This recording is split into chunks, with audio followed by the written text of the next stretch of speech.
A congressman works with his equally conniving wife to exact revenge on the people who betrayed him. This is my review of House of Cards Season 1.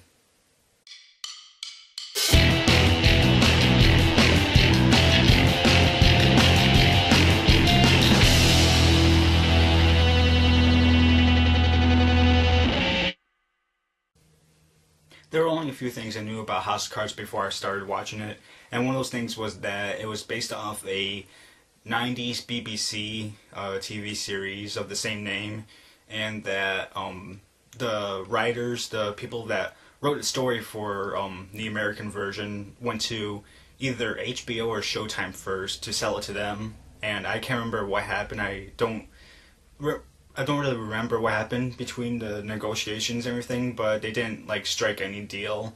And then they went to Netflix with this idea, and Netflix said, "Yeah, sure, let's do this." And they made a series, and I heard a lot of good things about it before I started watching it. And I have to tell you guys that House of Cards is a fantastic show so far. The good points. The thing I liked the most about Season 1 of House of Cards was the writing. I mean, man, the writing is so good so far. I like it in drama TV series when they go for as much realism as possible, because it really works when you're trying to go realistic. And it depends on the subject matter that your TV series is based on, and House of Cards is based on politics, and the way they wrote House of Cards so far is really good because it shows you an in-depth look into the journalism surrounding politics and how dirty it is. So the writing was good story-wise, but character-wise it was even better, I thought. The two characters I found most interesting this season were Kevin Spacey's character, Francis Underwood, and the character of Peter Russo.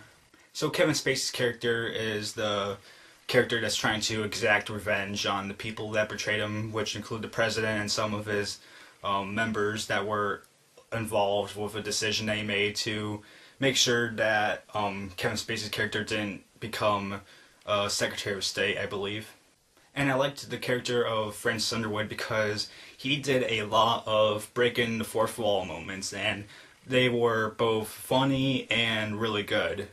The reason they were really good was because he told the audience his philosophies about politics or about life or about the situation at hand, and how he's determined to exact revenge, or how he's determined to get over this obstacle and how he's going to do it.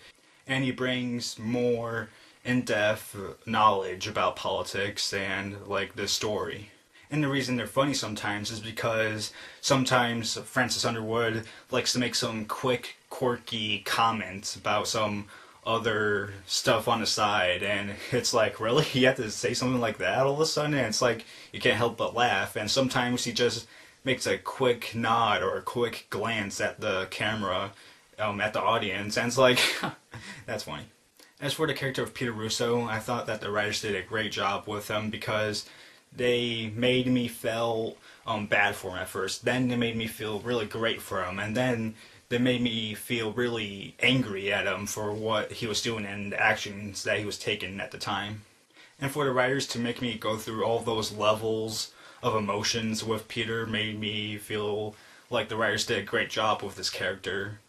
Another thing about the writing I liked was that there was a surprise that I sort of didn't see coming, and I'll talk about that surprise later on in the spoiler section. The next good point I have to say is the directing and the tone of the series so far. And the tone of the series has this David Fincher tone, and the reason that it has a David Fincher tone was because the first two episodes were directed by David Fincher. I can't remember who the other people that directed the rest of the episodes were, but the most notable director in Season 1 was David Fincher. And after he directed the first two episodes, the rest of the season had a David Fincher tone to it, and I think the reason it had that tone to it was because David Fincher was an executive producer or a producer for the series.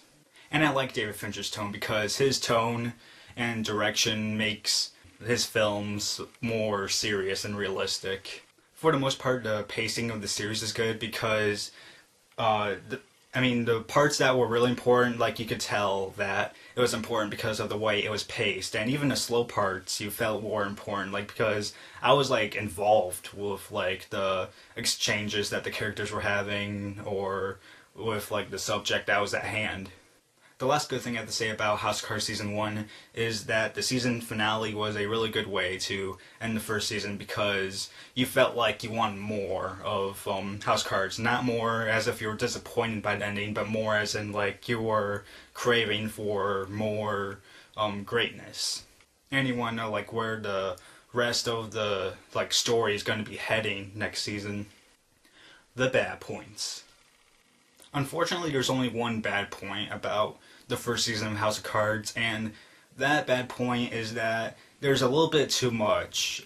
And what I mean by that was that there were a lot of characters to remember sometimes, and some plot details that I had remembered that were from previous episodes. And I like it when a TV series like doesn't have to make you go back in like earlier episodes of the season just to remember like what happened. I like it when you can remember off the top of your head because the writers made it seem important. But I think that there was just a little bit too much important things in this season to remember everything. For example, there was a supporting character, and she was in the first episode, I believe, of the season. And then when she came back, almost a little bit after midway through the season, I couldn't remember who she was. I was like, wait, who was that again? And I had to go back through the season and try to find who she was, and I found her. I was like, oh yeah, it's that person. And another example is that there was something that happened almost towards the end of the season, and I was like, wait, what happened again in that episode? So I had to go back to that episode and find out what happened, and I was like, oh yeah, that happened. So my rating for House of Cards Season 1 is a 3.75 out of 4 stars. I believe that if you're a huge fan of realistic drama TV, then you'll really like this. If you're just a regular fan of drama TV, then you'll like it as well. It has really good writing with great characters, great directing, and has a really good tone. Alright, spoilers for House of Cards Season 1. If you haven't seen House of Cards yet, then don't watch what I'm about to say because it is spoilers, like I said, is right there, or wherever it is right here. So like I said, if you haven't seen anything from House of Cards yet, then get out of here now. So the only thing I want to spoil is with Peter and Francis. And before I get into that situation, I want to talk about Peter because I said before about like the level of emotions that I went through with Peter. Like at first I felt really bad for him because of his like alcohol, drug problem and everything. And then I felt really great for him because he was getting out of it and he was having a better life and got his girlfriend back and everything. And then I felt really mad at him because he started drinking. It's like, what are you doing, you idiot? You're not... don't you see like how good you were when you weren't drinking and having drugs and everything? And then the thing that surprised me about this season was when Peter and Francis were in that car together and they were in the garage, and then Francis decides that he has to kill Peter because he might be like a threat in the future. And I knew that Francis was a really cold person, but I didn't know he was so cold that he would be a killer or anything like that. I mean, that's what surprised me, that he did his own dirty work. I know that we saw him kill the dog in the beginning, but I really thought that that was just a mercy killing. So when that happened to Peter, when Francis started the car up and closed the door so that Peter would be dead from the exhaust of the car, I sort of felt bad for him, like at the last minute, because it's like, even though I felt really mad at him for like bringing this on himself, sort of, I like sort of felt bad for him at the last minute just because of how he died. So that was my review for House of Cards Season 1. Hope you guys enjoyed it, and other than that, that's it.